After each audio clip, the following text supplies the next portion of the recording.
Bonjour à tous, je suis très heureux de vous accueillir dans ce nouvel épisode d'Ultramental, le premier podcast entièrement dédié à la préparation mentale dans l'univers du trail running. Je m'appelle Pierre Joly, je suis préparateur mental et j'accompagne les sportifs, les entrepreneurs, les dirigeants et plus largement toutes les personnes qui souhaitent maximiser leur performance et exploiter leur plein potentiel. Chaque semaine, je vous invite à partager un moment unique avec des experts, des préparateurs mentaux, des athlètes, mais aussi des passionnés comme vous et moi.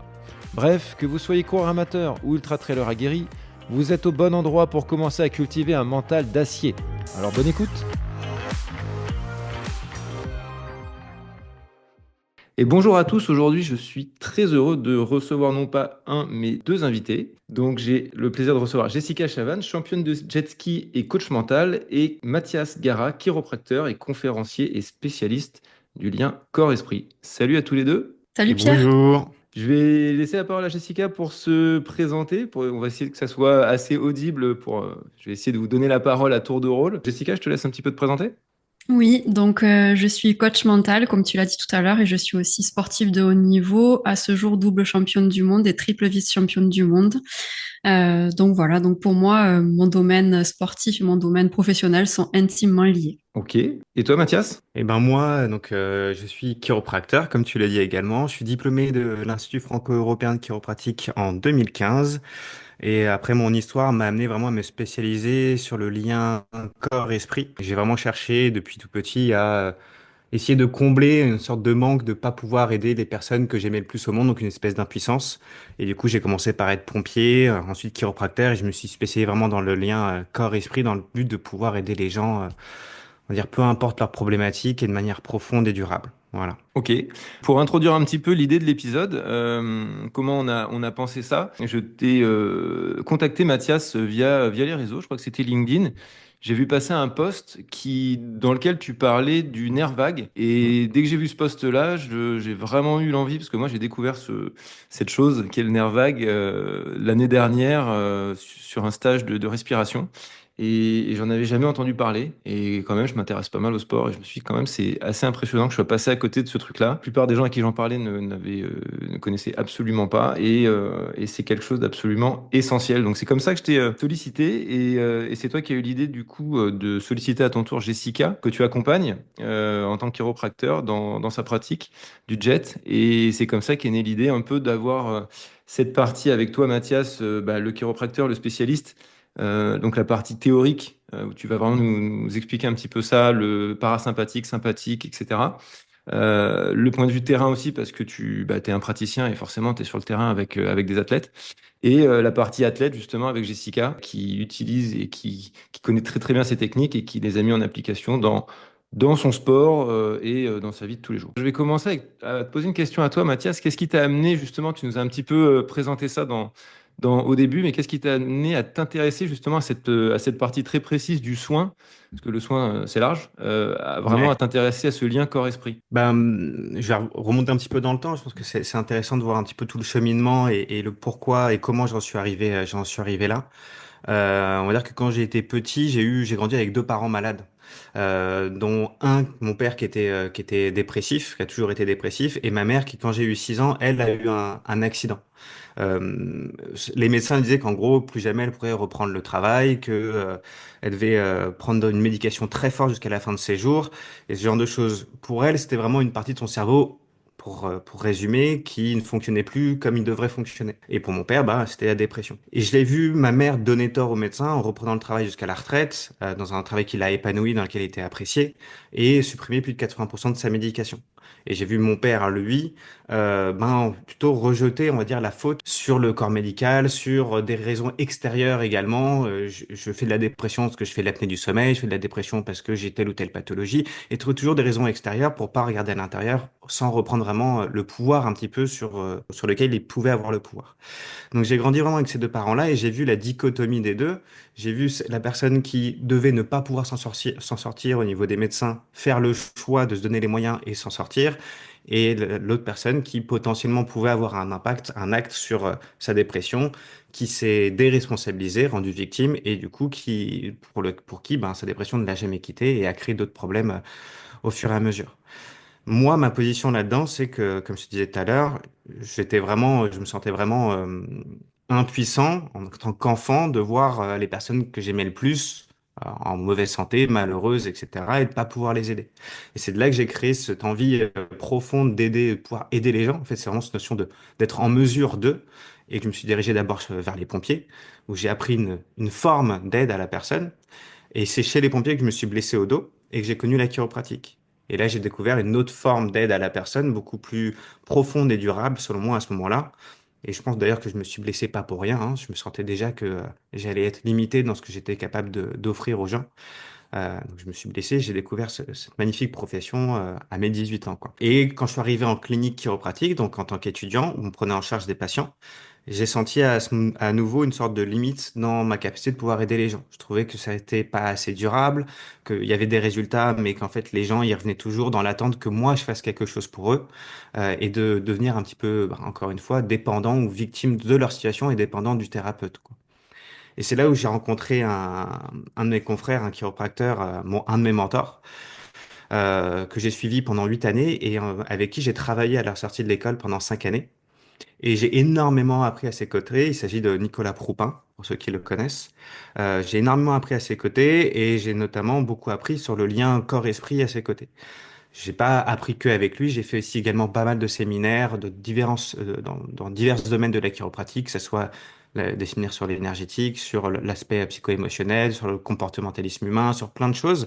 Mais là où je l'ai vraiment mis en pratique, vraiment creusé, c'est avec ce mentor-là et comprendre à quel point l'esprit a un impact immense sur le corps humain, sur la physiologie, sur les performances, sur à peu près tout dans notre vie. Et comprendre que j'ai appris aussi avec lui l'importance et l'intérêt justement d'être dans un état physiologique, donc neurologique, de bien-être, de détente parasympathique. On en reparlera tout à l'heure. C'est vraiment cette capacité à rentrer dans un état interne où on guérit mieux, on récupère mieux, où on a des idées créatrices, créatives. C'est cet état interne-là dans lequel on est capable de mettre au monde des projets inspirants pour soi, pour les autres, pour la planète, et de se donner le moyen de récupérer les forces nécessaires, on va dire, les nutriments nécessaires, la récupération nécessaire pour se mettre en action. Donc c'est vraiment tout ce parcours-là qui m'a amené à ce point de prise de conscience de l'impact des pensées, des émotions et du nerf vague et du système parasympathique sur notre capacité de matérialiser, de réaliser des choses qui ont de la valeur pour nous et pour les autres. Et j'ai commencé aussi à donner des conférences, à donner des séminaires de soins, que ce soit avec des entrepreneurs, des chefs d'entreprise, des sportifs de haut niveau, etc. Et j'ai multiplié vraiment ces diverses actions. Aujourd'hui, je suis à plus de 80, peut-être même 90, ça fait un moment que je dis 80 séminaires et conférences sur vraiment le but d'optimiser les performances, d'améliorer la récupération et d'aller aussi apprendre à écouter son corps, ses symptômes, sa physiologie, pour être en mesure on va dire, de réaliser ce qui a vraiment de la valeur pour nous, quoi. Donc, se donner les moyens, reprendre sa responsabilité, redevenir puissant vis-à-vis de ses désirs, vis-à-vis de tout ça, et les manifester au quotidien. Ouais, là, tu rentres vraiment de plein pied dans justement cet aspect de la préparation mentale aussi, qui pour moi Mm. est une sorte de préparation mentale, parce que si t'es pas aligné, justement, ton esprit, il va pas être, on va dire, d'accord pour aller là où tu souhaites l'emmener. Et du coup, bah, Jessica, tu as une carrière qui est déjà conséquente. À quel moment tu as senti ce besoin de te tourner vers cet aspect de ta pratique, du soin en tout cas? Alors moi, j'ai commencé par tout ce qui était préparation mentale et coaching mental il y a un peu plus de 5 ans maintenant. Donc que tu connais très bien aussi à travers Pierre David. Donc moi, ça a été vraiment un moment qui a été transformateur dans ma vie. Je suis passée de 12e mondiale à championne du monde. Et ensuite, il y a à peu près 2 ans et demi, Pierre a initié ses séminaires avec du coaching mental et de la chiropraxie. Donc, comme je suivais Pierre dans tout ce qu'il faisait depuis le départ, je me suis dit, ben écoute, Jess, vas-y, je savais pas trop à quoi m'attendre. Pour être totalement transparente, je me rappelle avoir vu les premières fois Mathias et je me disais, attends, il fait un petit peu de cinéma, peut-être avec ses mains, là, tout ça, quand même. Je me disais, c'est vrai que c'était très beau à regarder, mais je me disais, ouais, bon, on verra. De toute façon, après, je suis vraiment arrivée en mode j'expérimente. Et ce premier séminaire a été une grande claque pour moi.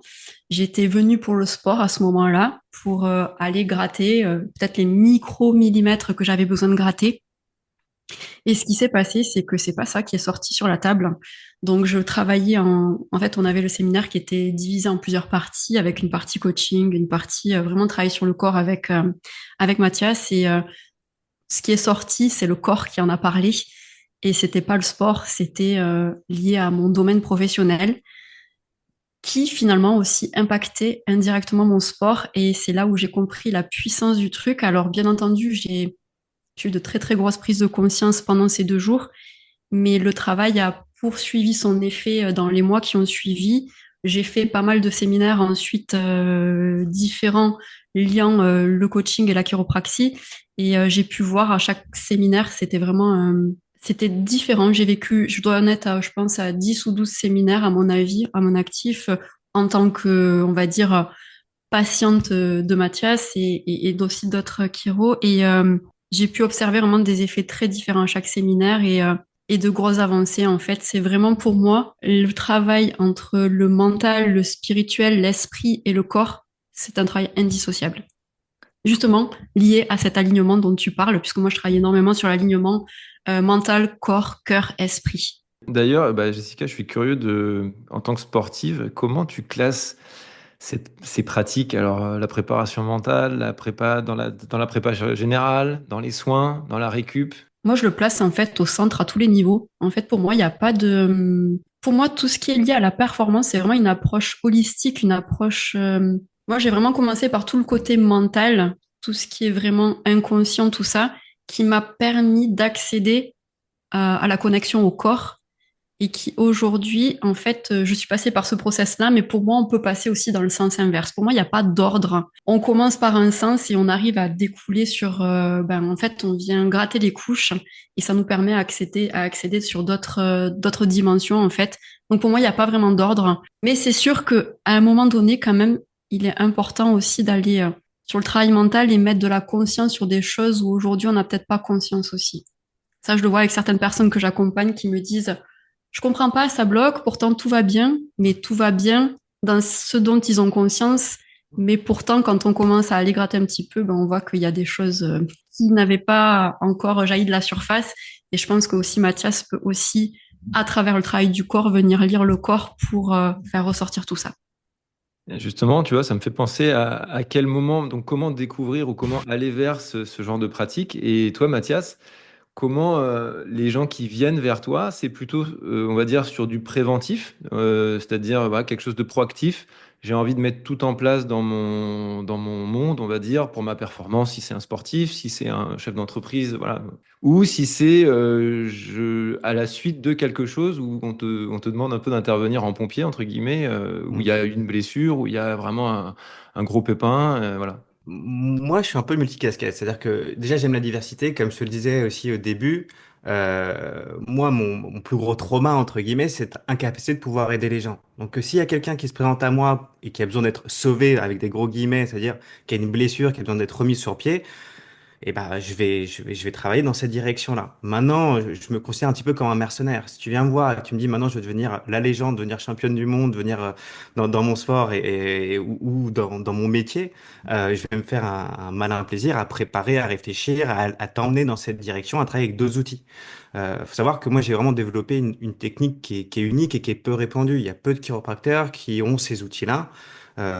Ceux que j'utilise sur séminaire, ceux que j'utilise avec les sportifs de haut niveau et les chefs d'entreprise, dans le but soit de faire de la prévention, c'est-à-dire d'entretenir le système, optimiser le système, c'est comme faire des micro-réglages en Formule 1, c'est vraiment pour gagner 0,1 seconde sur le chronomètre, soit pour atteindre un objectif, donc ça allait identifier aussi les blocages, comme disait Jess super bien, inconscients, mécaniques aussi, structuraux, et venir lier le corps, l'esprit, le coaching, ça marche excessivement bien avec en liant le corps et l'esprit à travers la chiro et le coaching.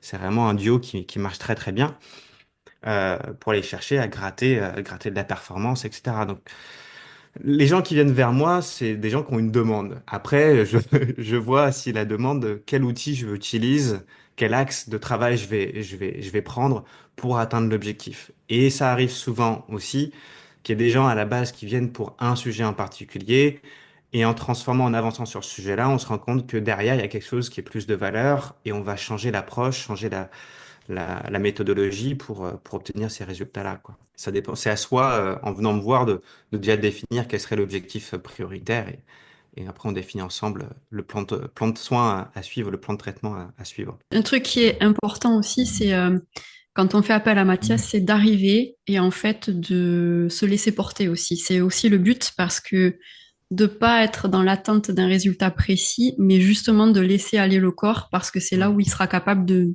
encore mieux lire ce qu'il a à lui dire. D'ailleurs, ça me permet de rebondir sur quelque chose. Euh, j'en parle très souvent en séminaire et je sais que c'est quelque chose qui est très difficile pour les gens de concevoir et d'appliquer. C'est vraiment faire cette distinction entre avoir une intention et avoir une attente. Quand on vient me voir, on vient avec une intention. J'ai l'intention d'aller mieux dans mon corps, j'ai l'intention de performer à une course, j'ai l'intention de performer dans mon travail ou de trouver une réponse à une question.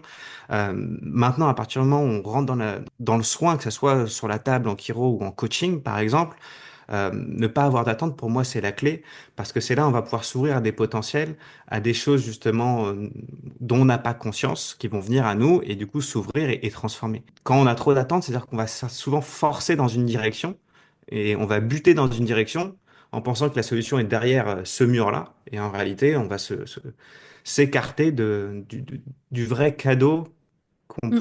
avec lequel on pourrait connecter si on se laissait un peu plus aller à l'inconnu. C'est Pas exactement facile. ce qui s'est passé sur le premier séminaire quand je suis passée avec toi, où moi Mm. j'étais venue pour le sport.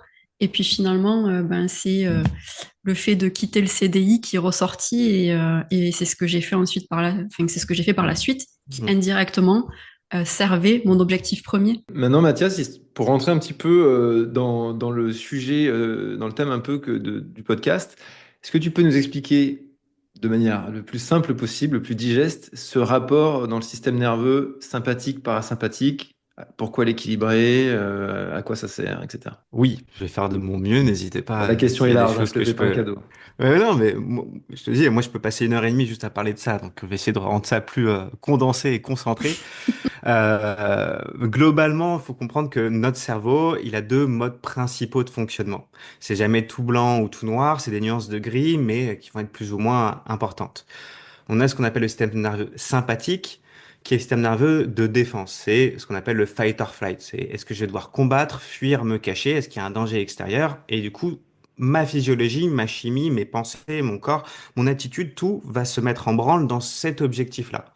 En gros, quand on est en système sympathique, donc en système de défense, on va l'appeler défense, ça sera plus facile, on va être dans un mode d'hypervigilance. C'est-à-dire qu'on va envoyer du sang dans nos muscles, on va dilater les pupilles, on va activer le processus de sudation. Toutes ces choses-là dans le but de pouvoir se préparer au combat.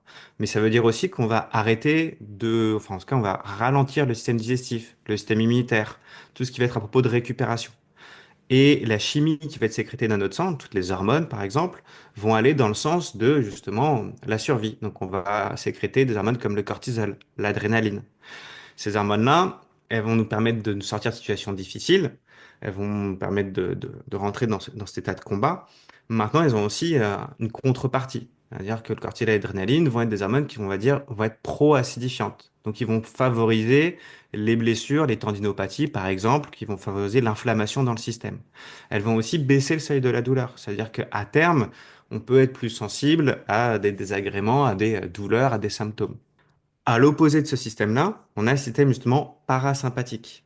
Donc ça, c'est le système de détente. Et il agit de manière vraiment contrastée avec le système de défense. Dans le système de détente parasympathique, là, c'est le système immunitaire qu'on va stimuler, le système digestif. On va justement relâcher le tonus musculaire, là où en défense, on va l'activer, parce qu'on va se préparer à la guerre. On va en fait sécréter dans notre sang toutes les hormones qui vont être plutôt à propos du bien-être, de la détente, de la récupération, du lien social, comme l'endorphine, la sérotonine, la dopamine. Et il m'en manque une. Dopamine, sérotonine, endorphine et ocytocine, bien évidemment. Donc c'est vraiment, si je devais donner un peu une métaphore, ça serait un peu, le système sympathique serait un peu le mode sport sur un vélo électrique et le système parasympathique, le mode recharge. En fait, on a besoin d'un équilibre des deux. Quand Jessica elle est sur son jet ski à 100, plus de 100 km/h sur l'eau, Heureusement qu'elle n'est pas en mode digestion, bien-être, lien social, etc. Et que son cœur, il part à fond, que ses muscles, ils tétanisent. Enfin, elle a besoin de rentrer dans un système sympathique. Et elle a besoin de recruter cette énergie-là pour gagner la course. Par contre, si elle reste bloquée dans ce système nerveux-là, sur le long terme, ben, ça va avoir un impact énorme déjà sur ses séances d'entraînement, sur sa récupération, sur sa lucidité. Quand on est bloqué dans le système de défense, on n'a plus l'esprit clair. En fait, on voit comme dans un tunnel. On est embrouillé, on est dans un nuage. Donc, on ne fait pas les bons choix, on n'a pas de créativité, on n'a pas de bonnes idées, etc. Donc, ça a vraiment un impact sur tous les domaines. Donc on a besoin de passer d'un état de défense à un état de détente régulièrement, de préférence à des moments choisis, et en tout cas, et au minimum, le soir quand on va se coucher. Et il y a plein de personnes qui, lorsqu'elles vont dormir, en fait, on est capable de dormir dans un système de défense. Il suffit de voir, moi j'ai été pompier, comme je disais, j'ai été pompier pendant longtemps. Quand j'étais de garde, on était de garde pendant 24 heures. Si pendant la nuit, il n'y avait pas d'intervention, donc je pouvais faire des nuits de 8 heures, de 9 heures. Le matin, quoi qu'il arrive, c'est comme si j'avais fait une nuit blanche. Parce qu'en fait, on est capable de dormir dans un état d'hypervigilance. S'il y a une intervention, ça va me permettre de sortir du lit beaucoup plus vite, d'être déjà à moitié réveillé quelque part et de me mettre en action. Du coup, c'est pour ça que c'est important le soir d'avoir au moins une petite routine pour lâcher la tension de la journée, l'attitude d'hypervigilance de la journée, le système sympathique de la journée. Et c'est vrai pour les sportifs, c'est vrai pour les entrepreneurs, mais c'est vrai pour n'importe qui. C'est-à-dire que aujourd'hui, dans notre civilisation, dans notre société, on a tendance à suractiver le système de défense sympathique au cours de la journée et de pas savoir comment le relâcher pour passer dans un état de défense à détente le soir quand on va se coucher. Donc c'est vraiment cette notion de contraste, d'équilibre entre ces deux systèmes qu'il est important de trouver, surtout pour les sportifs, parce que, comme on disait, hein, la récupération et la performance passent par la bonne capacité au corps d'accepter l'effort. Et l'acceptation de l'effort, elle se situe dans cette phase de résilience, au moment où on freine, pas au moment où on accélère on appuie sur la pédale d'accélération. Donc c'est vraiment cette notion d'aller d'aller comprendre le fonctionnement profond de notre cerveau, de sentir aussi au fur et à mesure dans notre corps, et ça, j'y tiens beaucoup quand je fais les soins, c'est de sensibiliser le système, alors, son corps à ses symptômes, donc aux messages d'alerte, aux signaux d'alerte que le corps tire, pour être en mesure de s'auto-corriger, de s'auto-ajuster et de s'auto-optimiser quelque part, de rendre de l'indépendance et de la force à l'individu, quel qu'il soit, pour qu'il reprenne sa vie en main, reprenne ses performances en main, reprenne sa créativité en main, etc. Je ne sais pas si il y a des questions ou si j'ai bien assez couvert le sujet, mais je pourrais continuer. Oui, non, mais ça fait déjà un bon. J'allais faire rebondir Jessica sur le sujet pour avoir maintenant son retour pratique de ce que Mhm. ça lui a apporté ou de ce qu'elle a senti comme changement dans la vie pro, dans la vie sportive peut-être. Alors, c'est pas des changements en blanc ou noir du jour au lendemain, c'est vraiment des changements, je dirais micro de millimètre par micro millimètre. Et là, par exemple, en ce moment, je suis en plein dedans.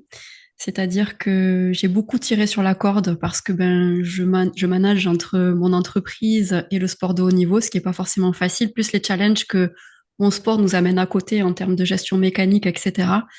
Et là, par exemple, j'ai senti que, comme je suis hyper bien connectée à mon corps, j'ai cette faculté de savoir, bon, là, je peux forcer et je sais que c'est pertinent que je m'entraîne, même si je me sens fatiguée, mais je sais aussi dire, là, il est temps que je m'arrête parce que je sais que si je continue à forcer, ben, je vais forcément me blesser ou il va se passer quelque chose de pas bien. Et c'est ce que je suis en train de vivre en ce moment, où là, j'ai dit à mon préparateur physique, écoute, Greg, là, cette semaine, il faut qu'on stoppe parce que je sens que là, je suis au bout du rouleau. Donc, j'ai cette faculté aujourd'hui à ressentir ça.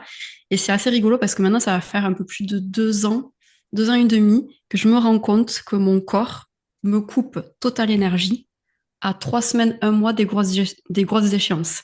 C'est-à-dire que dans le conscient, je sais que les échéances arrivent, mais avant que je commence à mettre les choses en place, mon corps m'a déjà coupé toute l'énergie. L'air de dire, oh, Jess, tu vas freiner au niveau du boulot, tu vas aussi freiner au niveau de l'entraînement.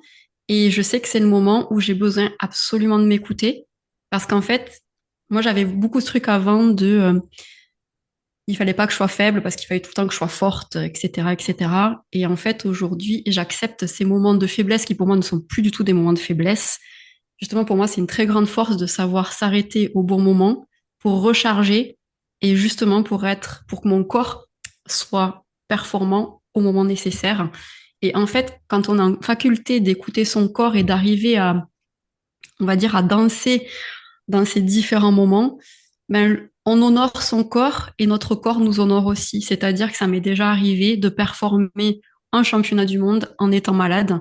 D'ailleurs, une fois, Mathias était là, mais mon premier titre, je l'ai eu, j'avais 39 de fièvre. Mais comme mon corps savait que j'allais le remercier après, il a su me donner l'énergie nécessaire. Par contre, ça va pas que dans un sens, c'est-à-dire on tire pas que sur la corde. Il faut aussi à un moment donné savoir le remercier. Et en fait, c'est cette chose-là que je suis arrivée à développer de plus en plus finement avec des attentions très précises sur mon corps. Dès que je sens une douleur qui arrive, je m'arrête, je réfléchis d'où ça vient, pourquoi, qu'est-ce que je fais de différent. Je suis hyper attentive à tous ces détails. Et je pense que grâce à ça, aujourd'hui, je me suis évité d'énormes tendinites dans mes avant-bras parce que je fais beaucoup de vélo. Donc, j'ai adapté tout ce qu'il fallait. Mais aujourd'hui, cette écoute fine, je pense qu'elle me permet d'aller plus loin dans mes performances et plus longtemps. Il faut savoir qu'aujourd'hui, j'ai 40 ans. On va dire que les top pilotes dans ma catégorie, je suis dans la catégorie élite. Elles ont la première, par exemple, là j'étais vice-championne du monde l'année dernière. La première à 23 ans, la troisième à 17. Donc voilà, on n'a pas les mêmes contraintes. Et c'est pour ça qu'aujourd'hui, je suis d'autant plus vigilante sur toutes ces approches du corps et à faire des choses différentes des autres. Et dans cette approche-là, justement, d'avoir quelque chose, entre guillemets, je te demande un peu plus concret, si c'est Oui, possible. Comment le soin de Mathias t'aide là-dedans? en fait, ce qui se passe, c'est que j'ai des ressentis beaucoup plus fins. C'est-à-dire qu'avant, j'avais pas forcément conscience de petites douleurs ou ce que je disais, je me rappelle au tout début à Mathias, je lui disais, mais je comprends pas, là, je sens que j'ai envie de me connecter à quelque chose et je sais pas ce que c'est. Alors ça va paraître très très perché ce que je vais dire, mais je sens que j'ai comme des perceptions qui sont beaucoup plus fines, tant au niveau des perceptions mentales ou visuelles, mais surtout au niveau du corps. Ouais, kinesthésique. C'est-à-dire que kinesthésique exactement. Et ce que je me rappelle, Mathias m'avait répondu, c'était qu'en fait, avec nos méthodes de vie modernes, on a complètement étouffé certains capteurs, certaines facultés qu'on a. Et aujourd'hui, en fait, je sens que ça réactive. Et c'est fou parce qu'en fait, par exemple, la dernière course que j'ai fait en Indonésie l'année dernière, ben, je sais pas, j'arrive à me connecter à des trucs qui sont pas palpables et je sens que j'ai une énergie de dingue en fait. Et c'est très difficile d'expliquer avec des mots, c'est quelque chose qui se vit vraiment en fait. Ok. Et si je peux donner enfin, moi j'ai un exemple qui me vient en tête, c'est un exemple. Une manière de l'expliquer serait un peu, tu me dis si c'est ça que tu essaies d'expliquer, mais Oh c'est un peu ouais, comme si t'étais en course, t'es à fond, t'es à propos de ce qu'il y a devant, mais tu sens que il y a quelqu'un qui arrive derrière sans te retourner, sans regarder. T'as comme une perception fine. Moi j'ai eu ça avec un cycliste. Avant, j'étais focalisé devant. Si je me retournais pas, je savais pas ce qu'il y avait derrière. Maintenant, j'ai plus besoin de me retourner. Je sais ce qui arrive et je sais si j'ai de la marge. Je sais si j'en ai pas. Je sais si ça presse derrière ou pas. Parce que je sens en fait on dirait l'intensité de la présence que je peux avoir derrière. Donc c'est comme si tu ouvrais un peu tes capteurs, ton radar. Tu vas optimiser en fait toutes tes perceptions, ta sensibilité. Donc dans ton corps aussi, mais aussi du monde extérieur. Tu peux avoir un peu ce rapport-là, quoi. ouais, c'est Et ça. Et il y a aussi sur des trucs plus subtils que ça encore où je sens que, en fait, c'est comme si là aujourd'hui j'expérimente. C'est comme quand ben, j'ai demandé à Mathias à venir en championnat du monde l'année dernière où vraiment voulu expérimenter sur le terrain directement qu'est-ce que ça pouvait m'apporter. Et c'est comme, j'ai envie de dire, voilà, je vais dire ce qui me vient. C'est comme si ça ouvrait encore plus les vannes, en fait. C'est vraiment, j'arrive pas à l'expliquer avec des mots, mais je sens que ça me permet d'aller encore plus loin parce que, ben, du coup, je suis plus connectée à mon corps, je suis plus consciente de ce qui s'y passe. Et du coup, ben, j'ai accès à plus d'informations, mais aussi à plus de dialogue avec lui pour, pour performer quand j'en ai besoin, en fait. et tu vois, Pierre, tout à l'heure, tu nous demandais aussi. un peu de quelle manière on peut venir me chercher, pour quel besoin. Quand je suis parti accompagner Jessica sur le Grand Prix de Sardaigne, bah, il y avait un peu ce truc de, on sait pas trop pourquoi je viens, mais on sait qu'on a besoin enfin, qu'on a envie de bosser ensemble et qu'elle avait envie que je sois là à ce moment-là.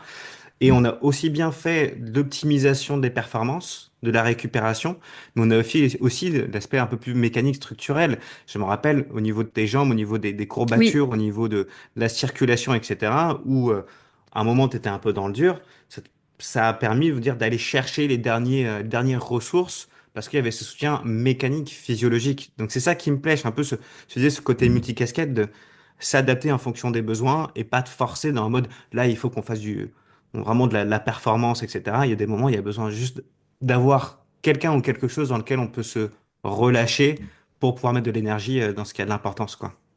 ouais, exactement. Ouais. Sur ce Grand Prix-là, on avait fait un peu vraiment la partie chiro que Mathias enfin voilà, où il y a très peu de personnes qui ont ces compétences-là et Mathias a des compétences uniques.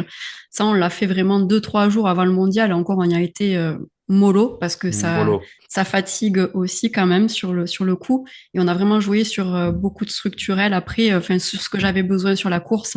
Et c'est vrai que ça a été la seule course, alors que c'est une course extrêmement physique où j'ai pas eu de courbature en fait, alors que j'ai eu à gérer des challenges de dingue, sachant que j'étais très très mal sur mon jet. Enfin, voilà, ça a été vraiment très compliqué pour moi. J'ai été malade toute la nuit à vomir. Enfin voilà.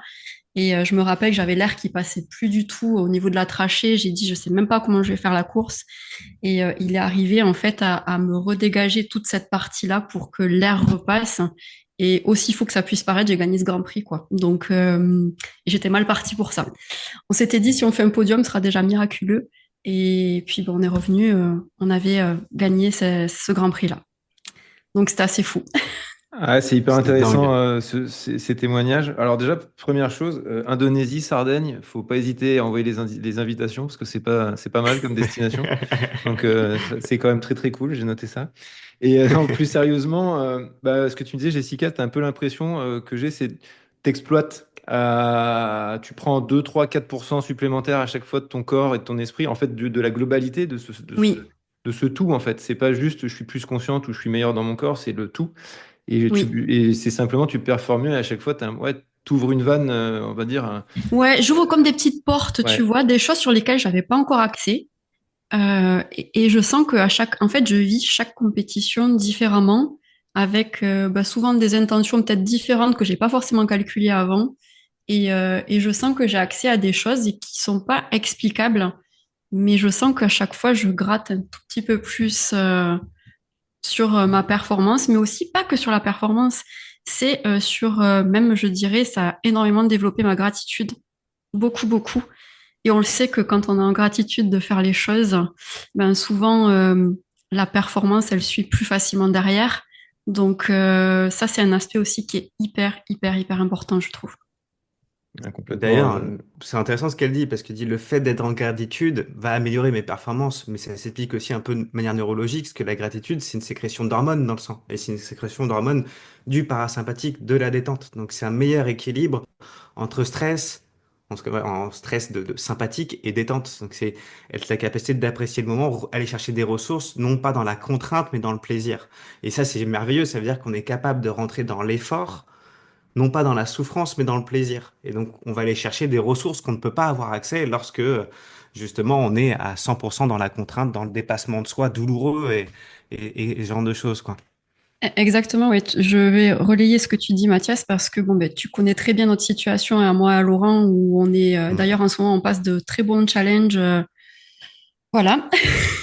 On Euh, en parlera en off. donc, on en parlera en off, qui sont dans la continuité de l'année dernière. Et en fait, nous, ce qu'on travaille avec mon conjoint, on n'est que deux à tout gérer dans notre équipe, c'est d'y aller moins dans la force, parce qu'il faut savoir que mon sport, ben, c'est un sport qui demande énormément de finances que nous n'avons pas, donc on est constamment en recherche de budget, avec une gestion du temps qui est vraiment pas facile. Ça fait 8 ans qu'on n'a pas pris de congé, 3 ans sans week-end, donc on est quand même sur un système extrêmement tendu. Et c'est vrai qu'on est énormément dans la force et ce qu'on travaille depuis qu'on est en chiro avec Mathias, c'est vraiment aussi, ok, la force, c'est top, mais on peut aussi y aller dans la fluidité et de faire en sorte que les choses soient de plus en plus faciles. Ça ne veut pas dire que les choses dans le quotidien changent, c'est notre manière de les appréhender qui va changer. Et ce qui fait que, par exemple, en Indonésie, donc j'ai gagné aussi le Grand Prix. Il faut savoir que l'année dernière, je suis passée à côté de mon troisième titre de championne du monde euh, un peu bêtement parce que j'ai eu une panne en début de saison. Mais quand j'ai fini ma course en Indonésie, on ne savait pas si on allait continuer pour la saison 2025, justement à cause du budget avec mon chéri. Mais en fait, quand on a fini la course, on s'est mis à pleurer, mais comme des enfants tous les deux dès que je suis sortie de l'eau. Et on était mais tellement heureux et tellement en gratitude parce qu'en fait, on a tout donné cette saison-là, autant l'un que l'autre. Et même si j'ai fait que vice-championne du monde, pour moi, c'est comme si j'avais gagné. Et, euh, et en fait, quand on est dans cette énergie-là, on vient toucher d'autres dimensions. Et du coup, on n'est plus, bien sûr qu'on a la quête d'un résultat matériel parce qu'on fait pas les choses juste comme ça, mais on vient surtout à la quête d'émotions et de ces espèces de vibrations qui viennent à l'intérieur qui sont hyper fortes. Ouais, tout ce témoignage est vraiment magnifique et en plus là on a parlé, t'as parlé du discours interne en fait. Qu'est-ce qu'on se dit? La gratitude, c'est aussi son Ouais, discours interne. Et les auditeurs du podcast le savent. Moi, je m'adresse la plupart du temps à des trailers ou à des sports d'ultra endurance oui, qui brassent beaucoup d'émotions parce que c'est long et du coup on a le exactement. temps de vivre une vie pendant notre Oui, ultra quoi. Et c'est un condensé comme ça. Et ce discours interne, et là, ça fait plusieurs interviews que je donne avec des gens qui apportent à chaque fois un regard différent sur ça, et des fois sans le nommer. Donc, discours interne, j'en ai parlé hier sur une interview avec un prep mental, l'importance. Et j'ai aussi fait, il n'y a pas longtemps, il est publié d'ailleurs avec Émeric Guillot, un docteur en neurosciences et spécialiste de la visualisation. C'est juste fou, quoi. Maintenant, comme tu as dit, Mathias, on dit pas, oui, le discours interne, se faire du bien et être en autocompassion, c'est pas juste un truc de perché ou un truc un peu, ouais, ok, voilà, très bien, c'est un peu du flanc, quoi. Non, c'est prouvé, quoi. Maintenant, enfin, il y a ceux qui le Mm, pratiquaient, qui le savaient, mais pour que quelque mm, chose rentre un peu dans les têtes et dans notre société, il faut toujours que ça passe par la case scientifique et oui, voilà. malheureusement. Et c'est en train, bah, du coup, maintenant, ça l'est. Et c'est ça que j'aime bien dire et que j'ai répété sur le podcast avec Emric, c'est bah, maintenant, c'est plus de l'ordre de la croyance, quoi. T'es même plus du j'y crois ou j'y crois pas, c'est juste c'est là, c'est fait, c'est acté, c'est des hormones, c'est des hormones qui sont sécrétées pendant que tu dis ça, c'est voilà, mm, c'est pas c'est pas du vide. Et maintenant, c'est juste tu le fais ou tu le fais pas. C'est pas t'y crois ou t'y crois pas, quoi. mm. C'est ça, mais il y J'ai- a aussi autre chose, c'est ça, moi je le dis beaucoup à mes clients, parce que j'accompagne aussi pas mal de personnes en ultra et en exa trail. Et j'en ai une justement ce matin qui remet son dossard demain. Et en fait, au-delà de penser et de se dire des choses, le plus important, c'est de les ressentir. Parce que si tu les ressens pas dans ton corps, en fait, ça va juste glisser et ça aura pas forcément d'impact. Donc, le but, c'est vraiment d'arriver à ressentir un maximum dans son corps. Donc, des fois, au début, ça marche pas. Mais moi, là où j'insiste énormément, c'est d'apprendre à kiffer son process. C'est-à-dire d'apprendre à kiffer le chemin. Par exemple, pour être un exemple un peu plus concret, quand j'arrive en Indonésie, bien sûr que j'ai envie d'arriver et de gagner, mais déjà, c'est de me dire, waouh, t'es déjà à l'autre bout du monde, t'as ton jet, t'as ton chéri qui est là, il y a des gens qui te soutiennent, t'es dans un endroit magnifique, les gens, ils sont pauvres, ils sont super heureux de te voir, et rien que déjà d'être hyper heureuse de ça. Et par exemple, la personne là qui remet son dossard demain en ultra, elle me dit, mais Jess, là, elle me dit, j'ai juste une hâte. Elle me dit, ça fait 1 an et demi que j'ai pas pu remettre le dossard avec ma blessure. Elle me dit, c'est d'aller kiffer mon process et d'aller chercher la moindre petite chose que je vais kiffer sur mon chemin, sur tout l'ultra que je vais faire demain. Et c'est là, en fait, c'est cette zone-là où on a besoin d'aller pour vraiment. euh, en fait, le résultat, c'est qu'une conséquence après. Et pour moi, c'est là-dedans qu'on a vraiment besoin d'aller et c'est pour ça que cette connexion au corps, elle est hyper importante parce que si tu as accès à ton corps, tu as accès à tes ressentis. Et si tu as accès à tes ressentis, ben, c'est là où tout ce discours interne dont tu parles, etc., il va venir faire écho dans tout ton corps et venir impacter la plupart des choses, puisqu'on sait que le mental, il est relié qu'à 5% au corps. Donc, si on vient pas ressentir les choses, ça va avoir très, très peu d'impact. Et c'est là où c'est encore plus fort généralement, c'est que là on parlait de l'importance des pensées, des ressentis sur la sécrétion chimique, le bien-être, enfin, et sur les performances, mais même tu le vois beaucoup au niveau postural, au niveau de l'attitude physique, donc la qualité musculaire, la qualité du tonus musculaire, de la posture. Euh, Tu vois quelqu'un triste de quelqu'un de joyeux, ils n'ont pas la même attitude physique, ils n'ont pas la même posture. Donc ça a un impact aussi sur ta qualité musculaire, sur la qualité de ton tonus, de ta présence physique et sur le développement musculaire. Ça a un impact sur énormément de choses. Là, je suis aussi un mec qui fait des arts martiaux et en fait, il m'envoie des vidéos et sur les vidéos, il a une posture particulière quand il démarre le combat. Et donc, il me demande de commenter un peu ses vidéos. Et cette posture, en fait, il l'adopte dans un seul et unique but, c'est d'avoir une présence particulière qui fasse il a déjà gagné le combat par avance. Que son attitude dans le combat, et c'est très présent dans les arts martiaux, montre que c'est un peu, c'est lui qui va mener la danse, quoi. Et ça passe par l'expression physique. Et il y a quelque chose qui est magnifique, c'est que tes pensées, elles ont un rôle sur tes émotions et sur ton corps, mais l'inverse, c'est vrai aussi. C'est pour ça que le lien chiropratique corps-esprit, il est hyper important. C'est-à-dire que tu forces ta structure à tenir une attitude différente, tu vas avoir des impacts sur tes pensées et sur ta chimie. Donc tu peux jouer et faciliter le process mental de coaching mental ou de ressenti ou de travail intérieur, de chemin intérieur, en jouant sur ta structure. Et les sportifs, pour ça, ils sont souvent bien logés, parce qu'ils ont déjà une activité physique qui leur permet de sécréter des hormones, qui fait que ça, c'est assez facile d'atteindre.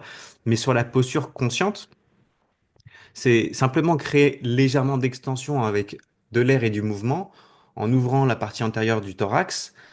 Ça va vous empêcher d'avoir des pensées négatives qui va vous emmener dans un cercle vicieux d'autodestruction, quoi.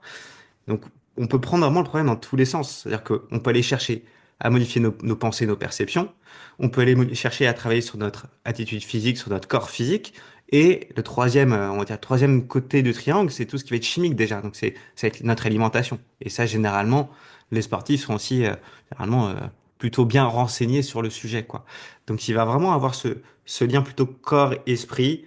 Donc, travailler sur l'aspect coaching, travailler sur l'aspect corps, différemment que ce qu'ils ont l'habitude à travers l'entraînement physique, pour sensibiliser, prendre conscience, maîtriser et aller chercher vraiment du ressenti physique sensationnel, quoi. Cette finesse-là, je pense qu'elle passe vraiment par ces deux aspects qui en sont en fait qu'un seul. C'est vraiment le même système nerveux, le même neurone qui gère le corps, l'esprit, les organes, les pensées, les émotions. Tout ça, c'est un seul et unique ensemble qui est indissociable. Prendre conscience de ça, pour moi, c'est vraiment reprendre la maîtrise sur sa vie et sur tous les objectifs qu'on a, quoi. Et du coup, le nerf vague dans tout ça, c'est quoi son rôle? C'est le grand maître vénéré. Non, le nerf vague, on va dire que c'est l'ultime ou le nerf le plus important du système nerveux pour la stimulation du système nerveux de détente, donc parasympathique. Il faut savoir Et- que c'est aussi celui-ci qu'on peut le plus facilement stimuler pour activer la récupération, pour permettre une meilleure digestion, un meilleur système immunitaire, etc.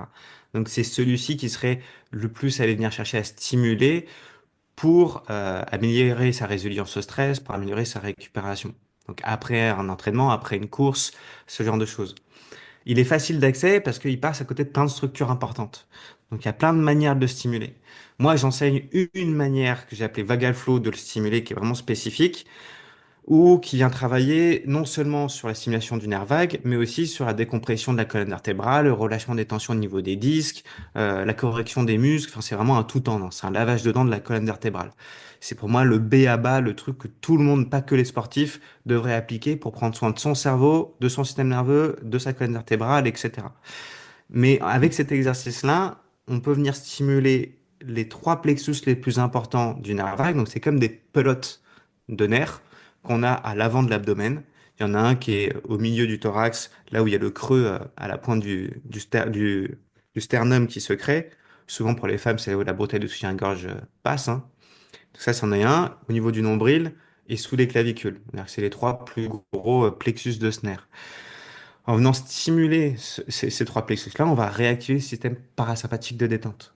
Mais il y a plein d'autres manières de travailler ce nerf vague. Je sais que Jessica en fait aussi, et je pense qu'elle a senti aussi les effets d'une technique qui est bien connue qu'on appelle le Wim Hof. Wim Hof, c'est une technique de respiration et de contact au froid, que ce soit court, soit prolongé en fonction, qui permet une suractivation du système sympathique et pas rebond du système parasympathique. Donc ça va en gros faire travailler l'équilibre des deux. Mais il y a d'autres choses beaucoup plus simples. Simplement se gargariser, par exemple quand on se lave les dents, fredonner, bouche fermée, ça va venir stimuler au niveau de la gorge, pas des plexus, mais des terminaisons de ce nerf vague. Il y a plein de manières, c'est tout bête, mais la prière, la gratitude, tout ce genre de mécanismes-là vont aussi stimuler le système parasympathique par l'aspect chimique, par la sécrétion des hormones qui vont Mm. chercher de la cohérence. Le cerveau humain, il a besoin de cohérence. Si on lui donne une pensée, il va avoir besoin de créer la chimie qui va avec, la posture qui va avec, pour que tout ça, ça fasse un lien. Donc on prend le matin 5 minutes de faire une prière, d'écrire 5 phrases de gratitude, de donner une intention inspirante pour la journée. C'est déjà se mettre dans un état interne physiologique plus proche de la détente que de la défense. Et c'est pour ça que Jess, quand elle disait, quand déjà dans l'effort, on arrive à être dans la gratitude, dans le discours intérieur, de prendre plaisir, on est déjà en train de jouer avec ces deux mondes. C'est-à-dire qu'on est Mm. déjà en train de faire le mariage de ces deux parties du cerveau. Et il y a un truc qu'on apprend quand on apprend l'équilibre du système nerveux et au niveau comportementalisme humain. Lorsqu'on fait la lumière sur un sujet, donc quand on équilibre une perception entre quelque chose qu'on perçoit comme négatif ou quelque chose qu'on perçoit comme positif et qu'on arrive au centre, on arrive dans un endroit où qu'on appelle souvent l'indifférence. Et c'est un endroit où plus rien n'a de charge, plus rien n'a de poids, on va dire plus rien n'a d'importance. Et c'est un endroit qui est souvent désagréable parce que plus rien n'a de saveur à cet endroit-là. Je fais la lumière sur un sujet, à un moment, je vais me retrouver dans un endroit où plus rien n'a de saveur, il n'y a plus d'intensité. Et juste au-dessus de ce moment-là, si on pousse un petit peu, c'est là où on ouvre sur quelque chose qui est magnifique, qu'on appelle l'amour inconditionnel, la Mm. gratitude. Et c'est là où il y a les larmes de gratitude qui arrivent. Et en fait, c'est l'équilibre parfait de toutes les parties du cerveau. C'est passer d'un état de polarité, donc je suis polarisé en du plus et du moins, à un état de neutralité qui rentre, qui ouvre sur l'ouverture. Et c'est ce passage à l'ouverture qui est l'équilibre parfait entre défense, détente, entre l'obscurité et la lumière, entre le difficile et le facile, entre le plaisir et la souffrance. Et en fait, on ouvre sur une nouvelle dimension. Et c'est ça qui est incroyable, je trouve, dans ces sports-là, c'est qu'on a vraiment cette capacité euh, d'aller chercher cet équilibre au fur et à mesure de la recherche de performance. Si je me fais souffrir, entre guillemets, souffrir mon corps, si c'est aussi difficile en plus de continuer mon sport pour des raisons, on va dire, financières, etc., il faut bien que je trouve une compensation, donc un bénéfice au moins équivalent à ça Mm. pour continuer. Et tant qu'on le voit pas, on est polarisé et on perd en performance parce qu'on perd en capacité neurologique de fournir de l'énergie, quoi. Donc moi je le vois en mer par exemple. Genre je fais beaucoup de voile et je suis malade en mer. Je suis très très malade en mer. Donc quand je pars, généralement je pars un mois. Quand c'est des mauvais mois, je peux être malade à mourir pendant un mois. Mais à chaque fois que j'arrive à la fin du mois, je me dis qu'une chose, c'est quand est-ce que je recommence. Parce que j'ai obtenu tellement de trucs incroyables de la mer pendant ce mois-ci que c'est tellement le bon prix à payer que d'avoir été malade pendant ce mois, pendant le mois entier, quoi. Et donc il y a vraiment ce truc on en souffre, mais en même temps on a envie d'y retourner. Et c'est pas du masochisme, c'est vraiment cette quête-là, je pense, intérieure de plénitude, en fait, qu'on recherche. Et quand tu parles d'ouverture, Mathias, je vais juste, Mhm. ça m'a du coup fait écho à ce que je ressens. Cette ouverture, en fait, c'est exactement ça. C'est quand j'arrive en course, en tout cas sur des courses importantes pour moi, parce que tout dépend des intentions que je mets aussi sur mes Mhm. compétitions. Mais voilà, celle où je mets vraiment de l'intention, je ressens aussi cette espèce d'ouverture, comme s'il y avait quelque chose qui s'ouvrait à l'intérieur de ma poitrine. Et ce qui se passe, c'est d'ailleurs pour ça d'ailleurs que je me suis fait un tatouage au niveau de la poitrine pour me rappeler de cette chose-là.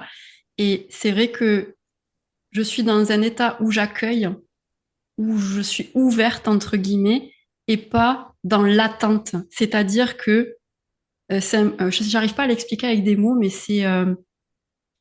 je suis prête à accueillir ce qu'il y a à accueillir et en donnant tout ce que j'ai en fait. Je ne suis plus en attente de quoi que ce soit. Je suis juste là pour tout donner Et puis le reste, ça m'appartient plus en fait. Et Un peu comme dans. comme si j'avais que du bonus en fait à prendre. C'est un peu comme dans, je crois que c'est dans Matrix, où t'as ce signe de main qui dit, vas-y, tu regardes la vie avec, un petit peu avec confrontation, tu vois, avec menace presque, et tu dis, vas-y, donne-moi Ouais. encore, c'est quoi le prochain challenge que tu as à m'envoyer? Je suis prêt à tout, en fait, que ça soit positif ou négatif, je suis prêt à tout, je vois l'équilibre dans les choses, quoi. Ah oui, oui. Et Et ça veut pas dire que t'as pas la pression, hein. Moi, j'ai tout le non, temps non. le mal au ventre qui est là, je vais aux toilettes avant. Enfin voilà, hein, il y a pas que du bon, hein. Mais je suis dans la zone en fait entre, je sais que, voilà, je sais que bah, je peux le faire. J'ai cette confiance inconditionnelle en moi et en même temps, j'en ai aucune idée. Et c'est ce qui m'excite en fait. Donc, je prends comme un jeu, comme une excitation au lieu de prendre quelque chose de lourd. Même si c'est une situation qui est pas agréable. Attention. Mm. J'allais faire un peu l'avocat du diable. Est-ce qu'il n'y a pas un risque d'être trop mou, justement? D'arriver un peu complètement lax à un objectif qu'on s'était donné et du coup, bah, t'as pas le juste niveau de stress. À force de vouloir faire tomber le stress, je sais que c'est pas ce que tu as dit, mais je fais exprès. Ouais, ouais, À force de ouais, vouloir ouais. éliminer le stress, de montrer le stress comme quelque chose de mauvais, voilà. C'est pas le risque d'être un Alors, peu à côté de la plaque et complètement tout mou, quoi. moi, j'adore cette question pour plein de raisons. Déjà, juste sur l'aspect du stress, pour moi, le stress, c'est pas quelque chose de mauvais. C'est une réaction Mm. d'adaptation du corps, de base. Et en fait, il y a ce qu'on appelle de l'eustress et du distress. Le distress, c'est le stress destructeur. C'est le stress qui a pas de raison de construction derrière. Et l'eustress, c'est le stress ça a de la valeur pour moi. Je vais stresser pour l'obtenir, mais je vais construire quelque chose qui a de la valeur pour moi. C'est vraiment l'artiste avant de monter sur scène qui a du trac, c'est du stress. Du Mm. stress, c'est je me lève tous les matins pour faire un métier que j'aime pas avec des gens que j'aime pas. Bon, bah, je vais accumuler du stress qui va pas m'amener à créer quelque chose qui a de la valeur pour moi. Donc, c'est plutôt qualifier le stress. Est-ce que le stress que je crée pour moi est suffisant, enfin, est équilibré avec ce que ça crée comme bénéfice pour moi? C'est plutôt ça. Est-ce que ça vaut le coup, en fait, que je crée ce stress dans mon système? Est-ce que je suis prêt à travailler plus, avec plus de stress, pour obtenir ce qu'il y a derrière? Voilà. Et chez les entrepreneurs, c'est très fréquent. Ils testent leur capacité à gérer le stress en disant, en se rajoutant du travail, jusqu'à ce qu'ils trouvent leur limite pour que ça soit un bon équilibre entre stress et ben, la valeur tirée du stress, quoi. Ensuite, le côté d'être trop mou. Alors, pour ça, pour un sportif ou pour un entrepreneur, c'est excessivement rare d'avoir un sportif ou un entrepreneur qui soit trop mou, sauf quand il n'est pas aligné avec ses objectifs. Et quand il n'est pas aligné avec des objectifs, ça va être plutôt, à mon sens, vraiment un travail de petit coaching mental. Donc là, c'est plutôt je passerai la balle à Jess, par exemple, pour dire, OK, là, il a besoin d'avoir plus de clarté, même si à travers le corps physique, on va pouvoir travailler, amener des prises de conscience, etc. C'est vraiment ce lien corps-esprit qui est important d'avoir pour créer de la clarté par rapport à où est-ce qu'on veut aller. On peut pas surstimuler un système parasympathique, c'est pas on est déjà sous pression, le système sympathique, il est déjà présent de base, quoi. Donc, j'ai jamais vu un sportif qui est arrivé en compétition trop détendu. Ou alors parce que justement, il a perdu la connexion avec le pourquoi il le faisait, quoi. Donc, après, pour moi, c'est aussi beaucoup une question de bon sens, c'est-à-dire de ressenti intérieur. C'est-à-dire, un boxeur avant de monter sur un ring, je vais pas le mettre en parasympathique. Enfin, c'est du bon sens. On va même plutôt activer son système de défense, de dissociation de son corps physique et du reste, pour éviter justement au premier coup d'avoir trop mal pour arrêter, d'avoir envie d'abandonner dès que l'autre se montre un peu trop menaçant, ou ce genre de choses. Donc c'est vraiment du bon sens. Généralement, comme on disait, c'est une éducation aussi. Donc on sait quand est-ce qu'on a besoin de rentrer dans un système de détente, on sait qu'on a besoin d'enclencher l'accélérateur et quand est-ce qu'on a besoin d'appuyer sur le frein. Donc c'est pas une inquiétude que j'ai quand je accompagne des coachs, des sportifs, des entrepreneurs. Pour moi, le stress, c'est un mot que j'aime pas. J'utilise très peu. Hmm. Parce que le stress, il a une connotation négative, en fait. Quand on parle de stress, c'est toujours dans le mauvais sens. C'est pour ça que moi, je parle de pression. Et en Hmm. fait, pour moi, j'ai la pression. Et je me rappelle toujours au début où j'ai commencé le coaching, où j'ai accompagné une jeune. Elle me dit, oui, mais ma psy me dit que c'est pas normal que je stresse et que j'ai mal au ventre et tout ça. Donc la gamine, elle stressait encore plus et elle avait les jambes coupées, tout ça. Mais j'ai dit, mais est-ce qu'elle est sportive, ta psy? Elle me dit, bah non. Ben, j'ai dit, bah écoute, moi je vais te dire que tous les symptômes que t'as, c'est carrément normal et j'ai envie de te dire, heureusement que tu les as. Et moi, je sais que quand je suis sur les paddocks, généralement, le championnat du monde, ça dure, on est 5-6 jours sur les paddocks. Ben déjà, avant que la course commence, je commence déjà à avoir mon petit mal au ventre, bien avant que mon conscient soit au courant. Donc, en fait, mon corps, il sait, et les risques d'être trop mou, ça peut arriver. Mais pour moi, quand on est trop mou, c'est qu'il y a différentes raisons. Soit le sportif, il n'est pas aligné avec son objectif. Donc, tu sais, on parlait d'alignement tout à l'heure. Ben, soit il se minimise par rapport à son objectif, ou soit il s'exagère aussi, parce que trop de confiance aussi peut faire tomber le stress. Et trop de confiance, ben, pour moi, c'est ce que je dis à tous mes athlètes. J'ai dit, moi, si vous arrivez trop confiant, je suis absolument pas OK avec ça. Parce que pour moi, il faut que vous soyez inconfortable aussi avant l'échéance, d'avoir les deux en fait. Ouais, C'est faut avoir le indispensable. juste niveau de vigilance aussi. Ouais, Enfin, si t'es trop, exactement. voilà.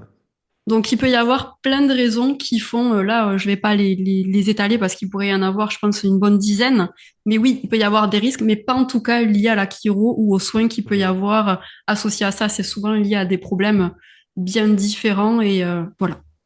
Puis souvent, la réalité te ramène les pieds sur terre, quoi. Si t'arrives trop confiant, trop sûr de toi, trop détendu, bah, c'est là où la vie elle va te dire, bah, tiens, regarde où tu es, Tu prends un sois taquet. humble et voilà, tu prends un taquet. Et on a tous besoin de ça, on l'a tous eu, je pense, que ce soit professionnellement ou personnellement ou Mm. sportivement, des moments où on a pensé, on a pété trop plus haut que notre cul et clairement, et la vie nous a dit, mon coco, va falloir que tu te sortes justement un peu plus les doigts, quoi. Donc tu stresses un peu plus, tu te mets un peu plus la pression Ouais. pour correspondre à ce que disait Jess, mais c'est exactement Moi, ça.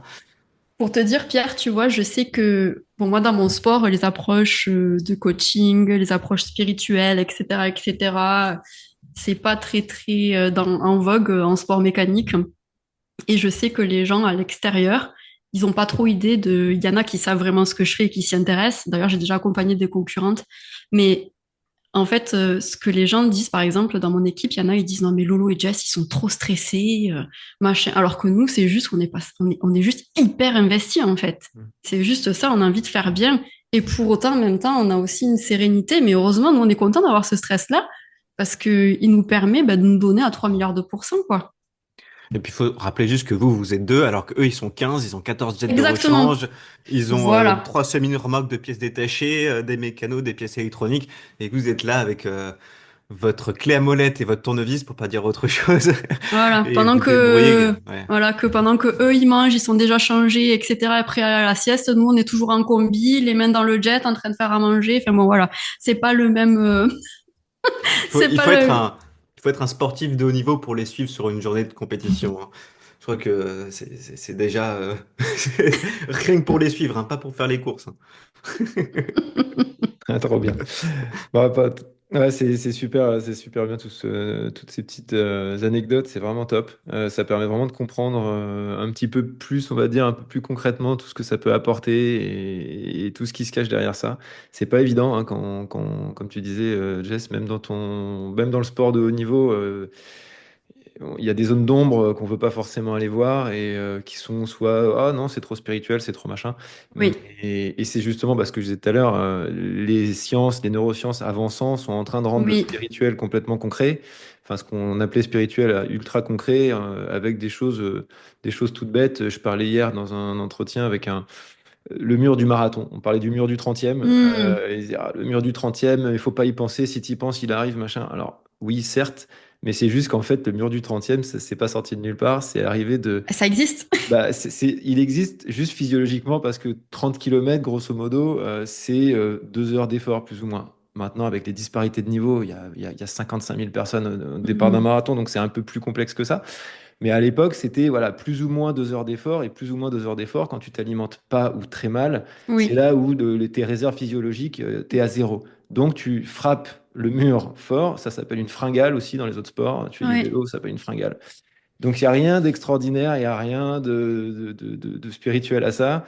Mais du coup, tu peux taper le mur du marathon, 20e kilomètre pareil, selon ton allure. bien Donc sûr. ça changerait absolument rien. Donc c'est ce côté-là où ouais, ça apporte du concret en fait. Et petit à petit, on avance, on avance, on avance et on avance. C'est ça, c'est, tu vois, ça me fait penser que là, tout à l'heure, je discutais avec une personne, j'ai fait une présentation à l'Oncopole à Toulouse la semaine dernière.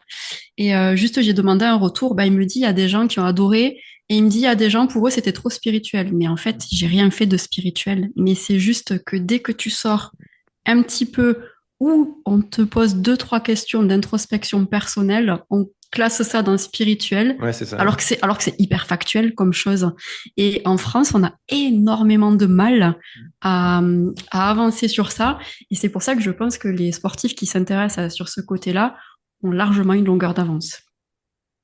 Et il y a un truc que je trouve très amusant aussi en France, c'est qu'on considère il y a vraiment cette considération que le spirituel, c'est quelque chose d'ésotérique, alors que la Oui, spiritualité, elle est unique à chacun et elle détermine on va dire ta hiérarchie des valeurs. C'est C'est-à-dire juste que, l'esprit, quoi.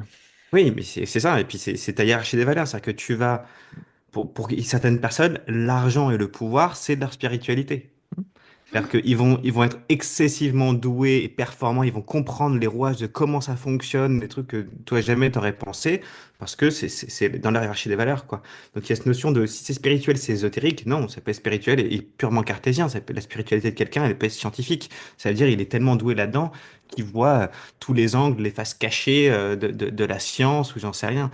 Donc c'est vraiment une question de positionnement et de compréhension de ce que c'est que la spiritualité. Elle n'est pas forcément religieuse, la spiritualité, elle n'est pas forcément ésotérique, elle n'est pas forcément à travers la prière ou quelque chose de non palpable. tout Euh, ce qui est non visible, de toute façon, souvent, hmm, c'est casé comme ça. Ce Et que je je sais que voulais dire. mon neurotraîneur, on rigole à chaque fois. Moi, je rigole moins, c'est parce que ça me coûte cher, mais j'en suis à peu près en un an, en 2 ans, j'en suis à ma troisième Garmin Fenix 7 que je casse. Et je suis passée sur la Sunto verticale qui ne marche plus non plus au jet. Et quand je vais faire mon neurotraining aussi, je suis la seule avec qui il travaille qui fait bugger l'appareil, en fait. Donc, pourtant, c'est pas du spirituel, c'est pas visible, mais il est possible que je dégage des énergies qui font que ben, mon corps ne supporte pas tout ce qui est électronique, quoi. Et pourtant, je suis pas une sorcière ou quoi que ce soit. C'est juste que c'est pas palpable et tout ce qu'on fait, pareil en coaching mental, qu'est-ce qu'on fait? On sort des couches de l'oignon, c'est juste factuel. Mais sauf qu'on n'a pas l'habitude de parler comme ça. Donc forcément, c'est dans la case un peu, comme tu disais, Mathias, ésotérique, spirituel, alors que hmm. finalement, il n'y a rien de plus factuel que ça, quoi. Bah, j'allais dire, on arrive petit à petit, hein, on est toujours un peu plus lent, mais si toi, t'as eu accès avec des concurrentes peut-être étrangères ou anglo-saxonnes, ou anglo-saxons, je sais pas si pour eux, ils ont normalement un temps d'avance sur nous, il suffit de Ah voir oui, dans n'importe quel sport. oui, Eux, quand ils parlent de leur équipe, dans leur équipe, il y a l'entraîneur, le prépa physique, qui n'est pas le même que l'entraîneur, le oui. prépa mental. Nous, t'arrives, enfin, Ben, c'est pas moi, encore fait. je m'entraîne dans les crêpes et tout ça. Donc, il y a des préparateurs mentaux, des psychologues du sport. Donc, c'est très bien tout ce qui se fait. Mais pour moi, on a encore à des choses qui sont vraiment très, très en surface et qui sont vraiment sur des outils de base. Sauf qu'aujourd'hui, le haut niveau, ça nous demande quand même des méthodologies et des approches bien plus profondes et j'ai envie de dire identitaires. Et aujourd'hui, on n'a pas accès à ça, en fait. Donc, moi, je le vois vraiment quand je côtoie d'autres athlètes en tant que moi, athlète, et je vois en fait je vais utiliser le mot polarité, mais les contradictions qu'il peut y avoir. Et c'est vrai que bon, moi, j'ai lâché l'affaire, mais je sais que c'est assez difficile dans les institutions de montrer ces évolutions-là malgré les résultats, quoi. Ok, ben, je pense qu'on a fait un beau tour de tout ce système sympathique, parasympathique, nerf vague. C'est, comme on l'a dit, pas mal. C'est pas facile aussi quand on est pas initié de s'y retrouver. Et là, je pense enfin, en tout cas, c'était le but de l'épisode, c'est d'avoir la partie théorique, la partie pratique, la partie mise en application terrain. Est-ce que on va conclure gentiment l'épisode? Est-ce que vous avez quelque chose à rajouter, Jessica? Bah, si vous avez envie de tester, vous pouvez nous retrouver avec Mathias le 17 et 18 janvier 2026, puisque justement, on va organiser un séminaire pour les sportifs alliant le coaching mental et la chiropraxie, justement pour, bah, comme je disais tout à l'heure, où on a du mal un petit peu à donner accès à ça aux sportifs. Donc, on va créer ce séminaire-là pour ça. Ce sera Et où? À Toulouse, du coup, ce sera à Toulouse, à l'Holiday Inn, à Toulouse, proche de l'aéroport, pour les gens qui sont pas de Toulouse, justement, qui puissent venir facilement, voilà, les 17 et 18 janvier 2026. Donc, j'ai pas encore créé on va dire j'ai le nom, j'hésite entre deux noms, Mathias C. ouais, en gros, tout ce Donc, qu'on peut dire, c'est que si vous voulez devenir votre légende dans votre domaine, c'est le week-end où il faudra être présent, quoi. Ok, bah on mettra les liens dans le descriptif de l'épisode. On mettra les infos en tout cas. Et toi, Mathias? Bah moi, on peut me trouver sur LinkedIn surtout, où j'essaie de partager pas mal de valeurs à travers les posts. Donc, je parle notamment du nerf vague, hein, mais pas que. Et si pour les gens qui sont intéressés, j'ai créé un PDF de 13 petites techniques, astuces justement pour stimuler le nerf vague, que vous pouvez retrouver ben, soit sur certains posts de LinkedIn ou sinon sur mon Instagram. Dans ma bio, il y a un lien pour le télécharger. Et moi, ce que je recommande vraiment, c'est pour y aller tranquillement, de commencer vraiment par simuler le nerf vague de manière douce à travers le mouvement et la respiration, au moins une fois par jour. Il y a vraiment une espèce de lavage de dents hein, quotidien de la colonne vertébrale et du système nerveux, que ça devienne une habitude. Et là, on parlait beaucoup des sportifs et des chefs d'entreprise et des entrepreneurs, mais pour le grand public, c'est vraiment essentiel aussi pour être en bonne mesure, pour bien récupérer de ces journées. Donc, le soir, dans votre lit, moi, j'ai créé une méthodologie qui s'appelle Vagal Flow. Vous pourrez la retrouver, elle sortira bientôt. C'est ce que je donne à tous mes patients, à tous les sportifs, jour 1, première visite. Donc c'est quelque chose que je vais rendre accessible au grand public. Je suis en train de la mettre au point et ça va sortir dans quelques jours, quelques semaines. Mais même sans ça, déjà mettre en application un petit peu des techniques qu'il y a sur le PDF gratuit, ça pourra vous être du grand aide pour démarrer quelque chose, pour faire un pas dans cette direction et que ça devienne un peu un réflexe et une habitude, quoi. Donc pour moi, ça, c'est hyper important. Super, top. Et Jessica, pardon, pour te suivre autant en tant que ta carrière sportive, en tant que pilote, t'as un site? Oui, alors j'ai site internet. Donc pour le côté athlète, c'est jessicachavan.com Mhm. et site professionnel du coup, c'est propulsionmentale.com et vous pouvez me retrouver sur Insta, sur Facebook et LinkedIn pour le côté professionnel. Ok. Pour retrouver le séminaire, j'imagine, sur ton site, Alors Jess, je l'ai pas encore mis, mais c'est en mais quand il cours. sera, Quand il quand il sera, sera, oui, je quand mettrai il tout sera- sur mon site et je mettrai tout ce qu'il faut partout pour que ce soit trouvable. et il sera aussi également sur le mien, forcément, à ce moment-là. Faut pas mâcher tout le travail non plus, hein. Si on a envie Mais oui, de voilà. se faire du bien, faut chercher aussi un peu. Faut forcer Faut un créer petit un peu peu, de on est Forcer un pression, petit d'accord. peu, on faire peut un peu pas de tout pression. donner tout d'un coup. Exactement. Bon, ok, merci à tous les deux. C'était un plaisir d'échanger avec vous. Vraiment, j'ai pris beaucoup de plaisir pendant cet échange. Je vous souhaite tout le meilleur pour la suite, le meilleur pour ta saison, Jessica et Mathias, Merci Pierre. pareil. Merci infiniment. C'était Merci un pour ce moment. super moment. Ouais. C'était top. Allez, à la prochaine. Salut. Merci Salut beaucoup, Pierre. Pierre. Ciao. Merci. Cet épisode touche à sa fin. J'espère sincèrement que celui-ci vous a inspiré ou même apporté des pistes concrètes d'évolution. Si c'est le cas, merci de laisser une note 5 étoiles sur votre plateforme d'écoute favorite. C'est un geste simple, mais tellement important pour soutenir ce travail indépendant et continuer de vous proposer des invités de qualité. Si vous souhaitez aller plus loin et optimiser votre préparation mentale, n'hésitez pas à me contacter via mes différents canaux, tous renseignés en description de cet épisode. Et pour ne rien rater des prochains épisodes, abonnez-vous dès maintenant et retrouvez-nous sur Instagram pour suivre l'actualité du podcast et être acteur de son évolution. A très vite dans un prochain épisode d'Ultra Mental.